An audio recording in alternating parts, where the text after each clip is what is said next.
Hello beautiful people. I just wanted to wish you all a very happy new year. I hope that 2016 has been a wonderful year for you, and I hope that 2017 is even better with a whole lot of winning and a whole lot of blessings. And I also want to thank you guys all for your continued support. I love you all so much. Thank you so much for supporting me. 2016 has been a crazy year for me. It's been like 3 years in one. I've come out so much stronger with so much growth, and I've achieved so much this year that I am so proud of, and I can't wait for 2017. I plan to be absolutely unstoppable, which is one of the reasons why I wanted to post this video in 2016, because I didn't want any of the lack of confidence or any of the doubt that I had sometimes in 2016 or before that come into 2017 with me. No matter how you bring in the new year, make sure you all stay safe. Thank you so much once again for all your support. Love you all, and I'll see you in 2017. Hey beautiful people, so I did my makeup today. I went out and I came back home and realized I have a bit of sunlight time and I wanted to film a video, so I decided I'm going to film a story time. This is actually the first time that I'm doing a story time video on my channel, and I wanted it to have a bit of a message at the end of it. And this is the story of how I tried to bleach my skin using hair removal cream. Now, a disclaimer, I was really young. Well, I was about, I think, 11 or 12 when I did this, so I'm gonna blame my stupidity at being at a adolescent age. Now that I think about it, there was some logic behind me thinking that I could actually use it as like a bleaching cream. So this happened when I was about 11 or 12, and I think I was in year 7 or year 8. For my Americans, that's like high school, and in England it's secondary school. Guys, it was a long time ago. I'm 24 right now. Well, I'm not 24. I feel like I'm 24 because my birthday is coming up. So I'm just getting into the habit of saying I'm 24. I'm 24. I'm gonna say this happened when I was in year 8. So when I was in year 8, I had this best friend, and me and her were really close. We came from primary school together, then we went to secondary school together, but our friendship was very, thinking back on it now, I think our friendship was very kind of one-sided. Well, do you know what, we were best friends. Like the whole like span of our friendship wasn't bad. We did have some really good times, but it's in hindsight is a really kind of interesting thing, because in hindsight when I look at our friendship, there were a lot of things that were like, huh? I would say there was a lot of bullying as well. When I actually think about it, I think this girl caused me more headache than actual laughter or like enjoyment in our friendship. Everyone comes into your life for different situations. Everyone comes for a long period of time or a short period of time, and I wish her well whatever she's doing in her life right now, because we don't actually speak anymore, and not because anything major happened. We just, as you get older, you kind of drift apart from people, and I think it was an organic way to drift apart from each other. So when I was in year 8, I was a bit of a tomboy still. I had no interest in guys. I hardly ever wore skirts. I was strictly trousers. I was into my like athletics and my sports, and I was kind of insecure about my skin tone at that time. It's the classic situation, and I think a lot of dark-skinned girls unfortunately have gone through this before. When we're really young, we don't have a lot of representation in the media, so we don't really see ourselves as like pretty and stuff. And also, I think at the time that I was growing up in London, it was a time when lighties or like light-skinned girls were in at the moment. You know, the ones that slick their hair with the gel, with the curly or the wavy hair, really like pretty eyes and all of that stuff. So anyway, going back to me and my best friend, so there was a time when actually, no, thinking back to it, no, it was when I was in year 9. Yep, because I had actually won something. So when I was younger, I was really into presentation skills and kind of presenting and public speaking, and I won an award for public speaking. It was, I think, Merrill Lynch Investment Banks. I think they've been taken over by Bank of America now. So there was this big competition. I won, and I remember I came back to school the next day, and a lot of people were like, oh my god, congratulations, and oh my god, I can't believe you actually won. I can't remember what class I was in, but I had my little trophy. Like, my best friend was there and other people were there, and I remember she didn't actually even congratulate me all she kept on saying was, oh well, I never got a chance to do it, they didn't pick me, if they had picked me you never know what would have happened. And then other people were like, I can't actually believe like you won. Like, not to be rude, but all of my Asian friends were really happy for me. They were congratulating me, and a lot of the boys were congratulating me. It was mainly just her that was just didn't even say, oh congratulations or well done. You're meant to be like my #1 supporter and you're here just talking rubbish. Me and my best friend had an argument. Let's call her Sasha. Yeah, so I can't remember what we were arguing about. We had a lot of falling out. We were in, I think it was either geography or religious studies. We were in one of those lessons and something happened and we just started cussing each other. I don't even remember why this whole thing happened, but I remember from across the room, like I think she was sitting in the back and I was sitting in the front, or she was sitting in the front and I was sitting in the back, but we were sitting quite at a distance and we just started throwing insults at each other across the room, and everyone's like, oh nah, don't take that, what? And all I remember is she said one line, like there was one line that she said, it finished me, it done my dance, it ended me, it was a wrap, everything laka. Now I wasn't a victim in this whole situation. I'm not even going to paint the picture that I was a victim. I was giving it as good as I got. At that point I was tired because I had been bullied a lot in primary school, and we went to the same primary school, and it was a case where whenever she wasn't talking to me, our whole group of friends would not speak to me and I would always be singled out. Growing up, that made it even harder for me. So I think at that point, there were points in my secondary school year where I just thought to myself, I'm not taking this from anyone anymore. If you guys are gonna try and bully me, let's go. Like, I'm ready for you now. I'm ready for you. And when I got to secondary school, I started doing athletics and I started doing like boxing and other kind of sporty stuff. So I was getting physically stronger. So whenever anyone wanted it, I was ready to, like, let's go. Now I wasn't a fighter or anything. Even when I was younger, I was never someone that liked to fight. However, if someone did want to bring it to me, I was ready for it. I was ready for you, because I knew that my strength was up and I knew if you come, let's go, let's do the dance. So she called me a jet black jet plane. I'm not gonna lie, that was a very good line. I forgot one major thing. So even before this whole thing happened, there was a boy. I didn't really like him like that because, like I said, at that age I was a tomboy. But I think I was getting to the point where I was starting to see guys like, oh my god, you're kind of cute. And I had told my other friends and I was just like, oh, he's cute or whatever. I hadn't made a big deal about it. But this other friend, like, I really didn't choose my friends very wisely when I was younger. My mum, like, your mothers know best. And the irony of this whole situation is that these two girls had the same name. I'm calling my best friend, who I went to secondary school with, Sasha, but I also had another friend and they had the exact same name and they were both as bad as each other. But I think the one that didn't go to my secondary school was probably worse. So her with her big mouth, she went to tell the boy, oh my god, what do you think of Michelle? Da, da, da, da, da. Blabbing her mouth like, who asked you? Who told you to open your lips? Did I send you? Messenger? Who employed you? For what? And what she came back and told me is that he was like, no, he'd never be interested in me. He doesn't like dark-skinned girls. I'm too dark for him. And obviously that knocks my confidence a bit, and I was just like, okay, I'm just gonna keep my mouth shut from now. So that happened, I think, the week before, and then while I was at school and we were having this whole insult match, I was then called a jet black jet plane. So I think this was just before we had half term.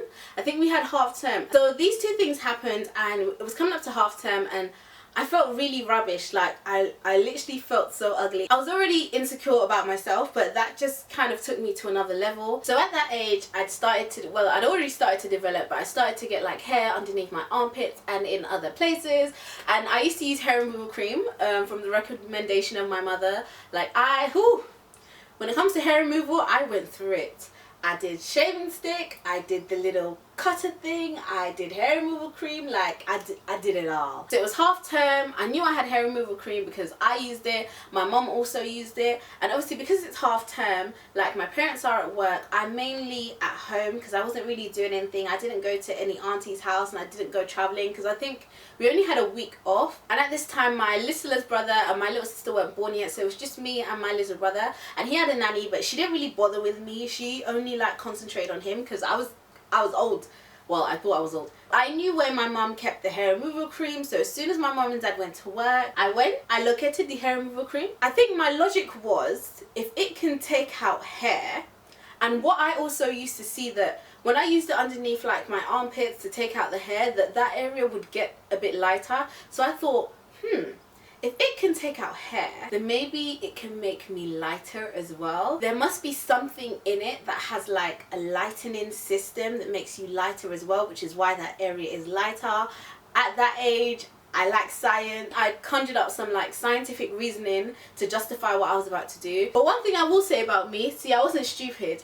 I didn't put it on my whole face. I was like, right, I'm gonna test my theory first. So I put hair removal cream all over this area of my face. I remember it was literally all over my whole cheek, and I left it there. So I left it there, and guys, it was burning me. Like, it was literally burning me. But once again, with my whole scientific Einstein logic, I thought, right, if it's burning, it's working. It's working. And I think I left it on for maybe 20 minutes. Bearing in mind, on the packaging, for removing hair, it says that you should only leave it on for about 7 minutes. I had that thing on my face for about 20 minutes, maybe 20 to even 30 minutes. After a while, the burning got too much for me, and I just had to take it off. And when I took it off, my skin was pink. Now, I'm dark skinned, okay? My skin was pink, and it even had some white areas as well. And the first thing that came to my mind is, how the hell am I going to explain this to my parents? Because this whole thing had just gone wrong. And I know some people would say, well, why didn't you go and get bleaching cream? When I was young, I had really strict parents. I wasn't really allowed to go out that much. I wasn't allowed to go out to the shops that much on my own. And the pocket money that I did get, my dad would always ask me, you know, what did you use it on? So everything was accounted for in my house. Using the hair removal cream was something that it was already in my house. I wouldn't have to explain how I got it or anything like that. Like, it was there. If I went out and bought bleaching cream, I would have to explain where the bleaching cream came from. And even if I tried to hide the bleaching cream, I would have to explain where that chunk of money for the bleaching cream actually came from. But yeah, it went horrible. It went horrible. I looked sick. But I was sick. Like, my skin, I had basically burnt my skin. All because of insults, I came to burn my skin. So I had washed it off, and I remember my little brother had been burnt before, and the way my cheek was looking was how his thigh looked, because he got burnt on his thigh. So I thought, okay, what did I do when Ismaila got burnt? I went and I found cooking oil. So yeah, I rubbed oil on it, and do you know what? Rubbing oil on it, I think it didn't make it that bad. I did something else that made it.